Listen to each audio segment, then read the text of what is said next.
Super star Rajinikanth அவருடைய கூலி திரைப்படத்தினுடைய ஒவ்வொரு அப்டேட்டும் வந்துட்டு இருக்குது. சன் பிக்சர்ஸ் வந்து ரொம்ப அதிகமாக கோட் பண்ணியிருக்காங்க, அதனால வாங்க மாட்டாங்க, எல்லாரும் யோசிக்கிறாங்க. இல்ல படத்தை வந்து இவர் பார்த்துட்டாரு, ஃபர்ஸ்ட் ஆஃப் வரைக்கும் ரஜினிகாந்த் பார்த்துருக்காரு. அதுக்கு பிறகு அனிருத் ரீகார்டிங் ஃபுல் படத்தையும் பார்த்துட்டாரு. இப்போ அங்கே இருக்கக்கூடிய வரக்கூடிய தகவல் இருக்குல்ல, சினிமாவில் அப்படியே கொஞ்சம் கொஞ்சமாக கசிஞ்சிடும்.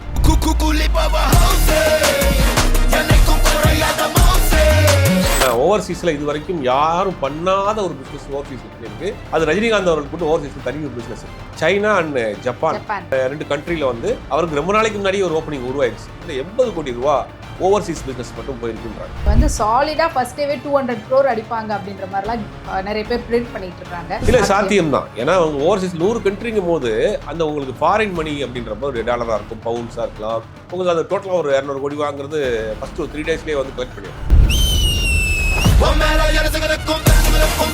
லோகேஷ், அனிருத், சன் பிக்சர்ஸ் இந்த டீம்ல மேல வந்து உச்சத்துல சூப்பர் ஸ்டார் ரஜினிகாந்த். இப்போ ரஜினிகாந்த் அவர்களை தாண்டி லோகேஷ், அனிருத் அந்த காம்போ மேல தான் அவ்வளவு பெரிய ஒரு நம்பிக்கை இருக்கு. இல்ல இவருக்குன்னு ஒரு மார்க்கெட், இவருக்குன்னு ஒரு பிசினஸ் இருக்கு, இவருக்கும் ரசிகர் இருக்காங்க. இவர் நீங்க உச்சத்துல இருக்கிறார். அதுக்கு கூடுதல் பலமா இவங்க இருக்கிறாங்க. ஒரு யங் டீமா தொடர்ந்து பேக் டு பேக் வெற்றி கொடுத்துட்டு இருக்கக்கூடிய ஒரு டீம் வந்து இவரோட ஒரு சூப்பர் ஸ்டாரோட சேர்ந்து பண்றப்போ ஒரு ஏதோ ஒரு மேஜிக் இருக்கும். அவரை வச்சு இவங்க ஏதோ பண்ணிருக்காங்க.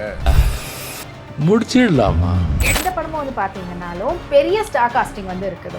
இருக்கக்கூடிய எல்லா லாங்குவேஜில் இருக்கக்கூடிய ஆர்டிஸ்டையும் போட்டிருக்காங்க. இப்போ ரீசெண்டாக கூட பார்த்தீங்கன்னா அமீர் கானோடைய போஸ்டர் வந்து ரிலீஸ் பண்ணியிருந்தாங்க. பான் இண்டியா மூவி அப்படின்னு ஒன்று வச்சிருக்காங்க. அது இப்போ நீங்கள் ஹிந்தியில் அந்த படத்தை கொண்டு போய் சேர்க்குறப்ப போஸ்டரில் அமீர் கானோடைய ஃபோட்டோ போடுறதுக்கு அவங்க யூஸ் ஆகும், பிஸ்னஸ் பேசு அப்படின்னு இவங்க ஒரு மூட நம்பிக்கையில் இந்த மாதிரிலாம் வேலை பண்ணுறாங்க. அமீர் கானை பார்த்தோன்னே அது ஹிந்தி படம் நம்பி வந்துடுவாங்களா? இந்த படம் இப்போதைக்கு நடந்துக்கக்கூடிய பிசினஸ் என்ன சொல்றாங்கன்னா, ஓவர்சீஸ், கேரளா, தெலுங்கானா, கர்நாடகா இது எல்லாம் சேர்த்து, தமிழ்நாடு தேட்டருக்கு எல்லாம் சேர்த்து கிட்டத்தட்ட 450 கோடி ரூபா வரைக்கும் ப்ரீ பிசினஸே நடந்திருக்கு. இப்போ கூலி, ஜெயிலர் 2 வரிசையா வந்து சன் பிக்சர்ஸ்க்கு 3 படம் பண்ணார். இது வந்து 3வது படம் ஜெயிலர் 2. இப்போ ஜெயிலர் 2ல என்னன்னா அவர் ஒரு சம்பளம் அட்வான்ஸாக வாங்கிட்டு நடிக்க ஆரம்பிச்சிட்டாங்க. இந்த பிசினஸ் பார்த்த பிறகு சம்பளம் எனக்கு கொஞ்சம் கூட கொடுங்க அப்படின்னு ஒரு கேட்டிருக்கிறதாக ஒரு தகவல். அதனால ஒரு பேச்சுவார்த்தை போய் சன் பிக்சர்ஸ்க்கு இருக்கும். அது இவர் ஒரு பெரிய அமௌண்ட் ஏதாவது கோட் பண்றாங்க போல. இதனால ஜெயிலர் 2ல வந்து இப்போ ஒரு சின்ன ஒரு தேக்கம் ஏற்படும்.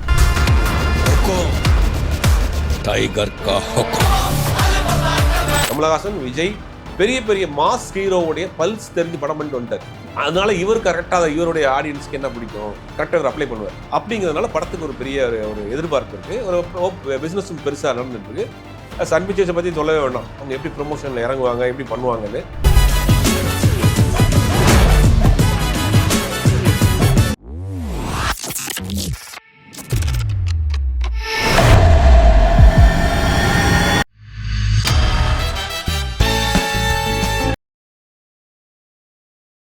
நேயர்கள் அனைவருக்கும் வணக்கம். இன்னைக்கு நம்ம இடையே இணைஞ்சிருக்கிறவங்க பத்திரிகையாளர் ஜுபேர் அவர்கள். வணக்கம். வணக்கம்.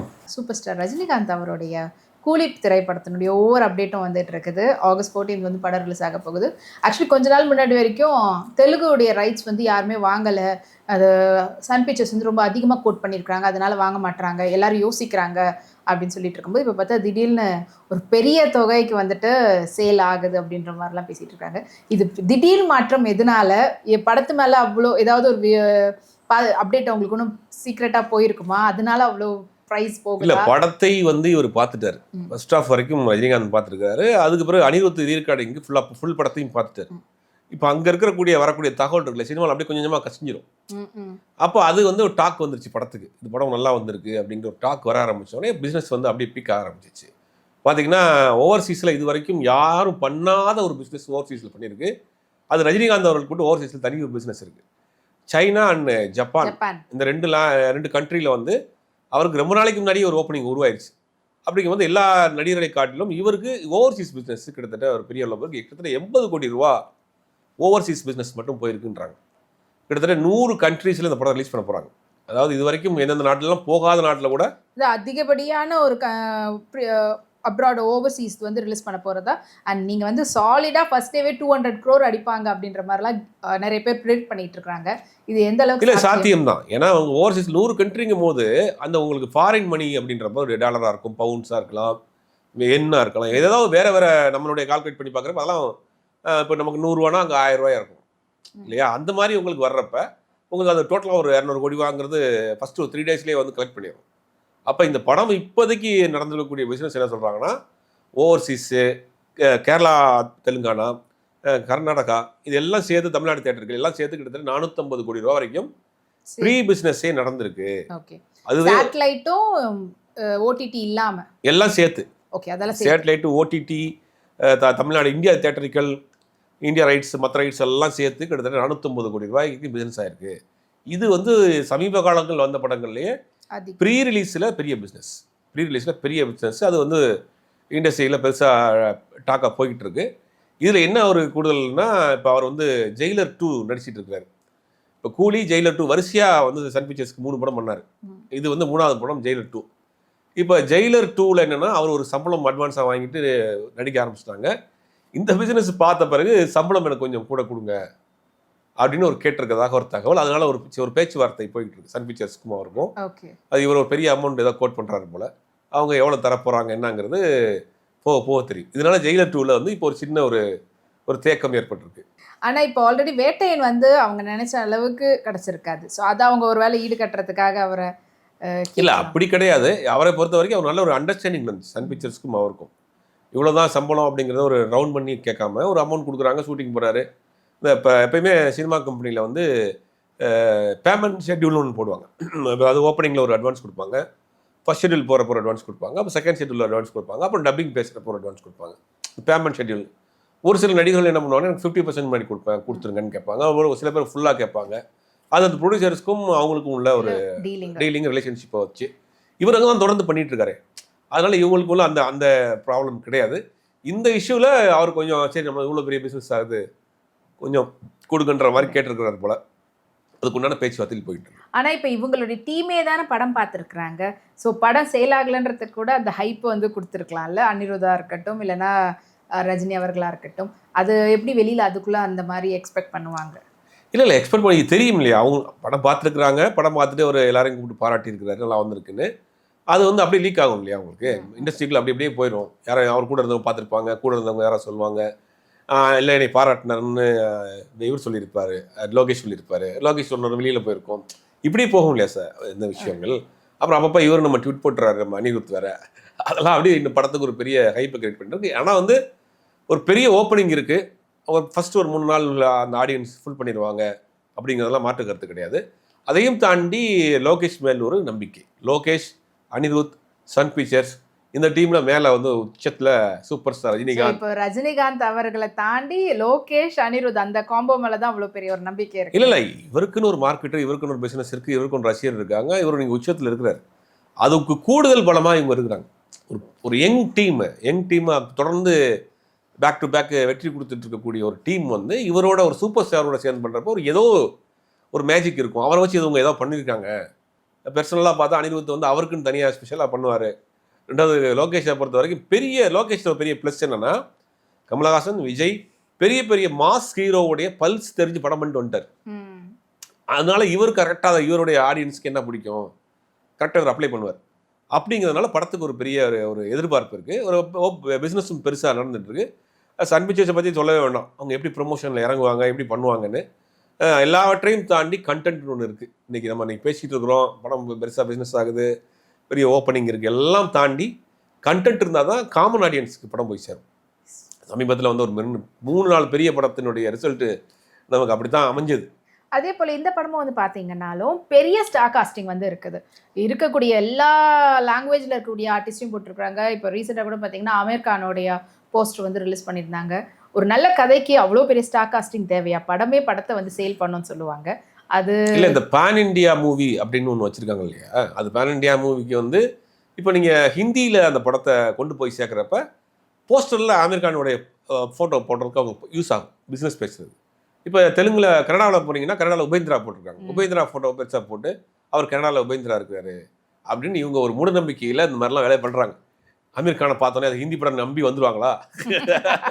உபேந்திரா பார்த்தோன்னே அது கன்னட படம் நம்பி வந்துடுவாங்களா? நாகார்ஜுன பார்த்தோன்னே தெலுங்கு படம் நம்பி வந்துடும் அப்படின்னு இவங்க வந்து ஒரு கணக்கு போடுறாங்க. இந்த இந்த கேக்கில் மேலே வச்சுருப்பாங்களா, செரி வச்சுருக்கிறோம், அதெல்லாம் வச்சுருக்குங்கிற மாதிரி இவங்க ஒரு பிளான் பண்ணுறாங்க. இந்த ஆடியன்ஸ்லாம் இந்த ஸ்டார் காஸ்ட்லாம் இருந்தால் படம் ஓடிடும், இதை பார்த்துட்டு உடனே ஆடியன்ஸ் உள்ளே வந்துடுவாங்கன்னா அது கிடையாது. படம் நல்லா இருந்தால் ஓடப்போகுது. இப்போ கேஜிஎஃப் படத்துக்கு நம்ம யார் நடிகர்னு தெரியாது, இங்கே ஓடிச்சு. காந்தாரான்னு ஒரு கன்னட படம்லாம் இங்கே ஓடிச்சு. அதுக்கு யார் நடிகர்னே ரிஷப் ஷெட்டிங்கிறது அந்த படம் அப்புறம் தான் நமக்கு தெரியும். அப்போ படம் நல்லா இருந்தால் ஓடும். இந்த ஆர்டிஸ்ட்டை பார்த்து படம் பார்க்குறாங்கிற ஒரு இதெல்லாம் வந்து மாறி பல வருஷம் ஆச்சு. இருந்தாலும் இந்த பேன் இண்டியா மூவினா இவங்களுக்கு பிஸ்னஸ்க்கு யூஸ் ஆகும். ஆனா இவ்ளோ பெரிய ஸ்டார் காஸ்ட் எல்லாம் உள்ள கொண்டு வரும்போது அவங்கள ஸ்க்ரீன்ல நம்ம வந்து திருப்திகரமா பார்க்குற அளவுக்கு கூட அந்த கேரக்டர் வைக்க மாட்றாங்க. ஏன்னா ரீசெண்டா வந்து படங்களை பார்க்கலாம், வேற லாங்குவேஜ்ல எல்லாம் அப்படி நடிப்பு அசுரன்னு சொல்லி பேசக்கூடிய பல நடிகர்கள் இந்த படங்கள்ல ஒண்ணுமே இல்லாம ஜஸ்ட் ஒரு வந்துட்டு போற மாதிரி எல்லாம் நீங்க பார்த்துருக்கோம். ஜோஜி ஜார்ஜ் சொல்றீங்கன்னு நினைக்கிறேன். ஜோஜி ஜார்ஜ் சமீபத்தில் கொண்டு வந்த 2-3 படத்துலையும் பாவம் முடிச்சதில் பாடிட்டு போயிட்டாங்க. இல்ல நான் பொதுவா சொன்னேன். ஜோஜி ஜார்ஜ் எனக்கும் பிடிக்கும். Okay. ஏன்னா அவருடைய மலையாள படங்கள்லாம் அவ்வளோ அழகா இருக்கும், அவ்வளோ அருமையா பண்ணியிருப்பாரு. அவருடைய ஒவ்வொரு பணியெல்லாம் அவரை டைரக்ட் பண்ணியிருந்தாரு. ஆமா, ஃபர்ஸ்ட் டைம் பனியா இருக்கட்டும், இந்த ரெட்டையா இருக்கட்டும், ரெட்டைலாம். அதெல்லாம் பின்னி எடுத்திருப்பாரு. அவரை கொண்டு வந்து இங்க அடியால் ஆக்கிட்டாங்க. இங்க தமிழ்ல அடியால் ஆக்கி ஒரு சீன் வந்து நின்றுட்டு போற மாதிரி, முறைச்சு பார்த்துட்டு போற மாதிரி வச்சுட்டு அவருக்கு நடிக்கிறதுக்கு உண்டான அந்த ஸ்பேஸே கொடுக்கல. அதெல்லாம் உண்மையில வருத்தமான விஷயம். நல்ல நடிகர் அவர். அது என்னன்னா இங்க இருக்கிற ஆர்டிஸ்ட் வந்து அவங்கள அந்த ஸ்பேஸ் விட மாட்டேங்கிறாங்க. அது வந்து பெரிய ஒரு சாபக்கேடு தான் அது. ஆனா நீங்க சொன்ன மாதிரி அந்த அவங்கள வந்து ஒரு சும்மா ஒரு ஊர்க மாதிரி தான் பயன்படுத்துறாங்க. அது வெளியே அடுத்த லாங்குவேஜ் வர்றவங்கள இப்போ ஒரு 2 சீன் வந்துட்டு போவார், ஒரு சீன் வந்துட்டு போவார். இது வந்து என்னன்னா எதுக்கு பயன்படும்னா ஆடியன்ஸ் உள்ளே கூட்டு வர்றதுக்கு பயன்படாது. பிஸ்னஸ் பேசுகிறப்ப அந்த பிஸ்னஸ் கட்டில் காமிப்பாங்க. அமீர் கான் இருக்கிறாரு, உபேந்திரா இருக்கிறாரு, நாகார்ஜுனா இருக்கிறாரு அப்படின்னு காட்டுறப்ப அந்தந்த லாங்குவேஜுக்கு அந்தந்த ஸ்டார் இருக்கிறாங்க, ஒரு சப்போர்ட்டாக இருக்குன்னு தான் பண்ணுறாங்க. அதையும் தாண்டி கண்டென்ட் நல்லா இருந்தால் தான் படம் வரும். அந்த கண்டென்ட் எப்படி இருக்கிறதுங்கிறது நம்ம வெயிட் பண்ணி தான் பார்க்கணும். இப்போதைக்கு படம் பெரிய பிஸ்னஸ் நடந்திருக்கு, பெரிய ஒரு எதிர்பார்ப்பு இருக்குது, அனிருத் மேலே ஒரு நம்பிக்கை இருக்குது, லோகேஷ் மேலே ஒரு நம்பிக்கை இருக்குது, எல்லாமே இருக்குது. ஆனால் படம் எப்படி இருக்குங்கிறத நம்ம வெயிட் பண்ணி தான் பார்க்கணும். ஸோ எப்பவுமே ஆல்வேஸ் இவர் தான் பாக்ஸ் ஆஃபீஸ் கிங் அப்படின்றத மறுபடியும் ரஜினிகாந்த் அவர்கள் ப்ரூவ் பண்ணுவார் அப்படின்னு நினைக்கலாமா இந்த படத்தை? இல்லை, கண்டிப்பாக. இன்னைக்கு வரைக்கும் ஒரு காம்படேட்டராக இருக்கிறதே பெரிய சாதனை இல்லையா அவங்களுக்கு? இன்னைக்கு வரைக்கும் நம்ம அந்த போட்டியில் இருக்கிறார்கள்ல, நம்பர் 1 போட்டியில் இருந்துகிட்டு இருக்கிறதே பெரிய சாதனை. அவர் 100 கோடி அடித்தது, 1000 கோடி அடித்ததெல்லாம் ரெண்டாவது விஷயம். ஒரு 72 வயசுல காம்படேட்டராக இருக்கார்ல, இளம் ஹீரோவுக்கு பெரிய போட்டியாளராக இருக்கார்ல, உச்ச நட்சத்திர நடிகர்களுக்கு போட்டியாளராக இருக்காரு, அதே பெரிய விஷயமே. அவருடைய படம் இன்னைக்கு வந்து 500 கோடி ரூபா பிஸ்னஸ் ஆகிருக்குங்கிறதுலாம் எவ்வளோ பெரிய விஷயம்.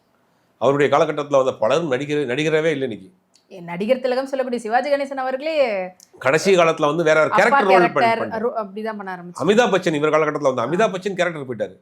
2 பேர் தான் ஒன்றும் ஹீரோ அடிச்சிட்டு இருக்காங்க இந்தியாவிலேயே. கமலஹாசனும் ரஜினிகாந்த் மட்டும்தான் தமிழ்நாட்டில், இந்தியாவிலே எனக்கு தெரிஞ்சு இந்த ஏஜில் வந்து ஹீரோவாக நடிச்சிட்டு இருக்க 2 பேர் வந்து இவங்க தான். ஹீரோவாக நடிக்கிறது மட்டும் இல்லாமல் காம்படேட்டில் நம்பர் 1 இருக்கிறாங்க பிஸ்னஸில். அப்படிங்கிறதுலாம் அதுவே ஒரு பெரிய சாதனை. இந்த 1000 கோடி அப்படிங்கிற ஒரு கனவு இந்த படம் நிறைவேற்றுமா அப்படிங்கிறது எல்லாருடைய ஆசையும் இருக்குது. பட் அந்த கண்டென்ட் எப்படி இருக்குங்கிறத வச்சு தான் அந்த 1000 கோடி எல்லாத்தையும் பொறுத்து இருந்து தான் பார்க்கணும். ஸோ ரொம்ப நன்றி சார் பகிர்ந்துட்டதுக்கு. நன்றி.